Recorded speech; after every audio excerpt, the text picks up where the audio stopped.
So, nagbabalik po kami ngayon dito sa South naman. SM Aura po tayo. April 8 hanggang April 12 lang po kami. And then, ang next balik namin dito, probably next month na ulit. Usually, we just do this once a month. Pero, may chance pa kayo mag-visit sa weekend. Or baka po gusto nyo magpa-deliver. Pwede po same day delivery kahit po sa province. Pinakamalayo ko na na-deliveran so far sa South, Quezon Province po. Batangas, Cavite, Laguna, lahat po yan pwede.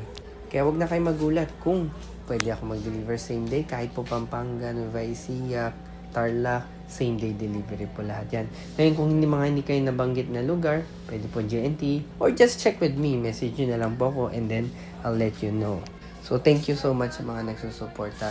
At meron na rin po ako dun sa SM Fairview sa North. Grabe, ang dami pong nagsusupport. Kaya hindi na po ako nag-aalala kung maglalagay ako ng bazaar sa ibang lugar na hindi ko pa na-try. Kasi alam ko, susuportahan niyo ko.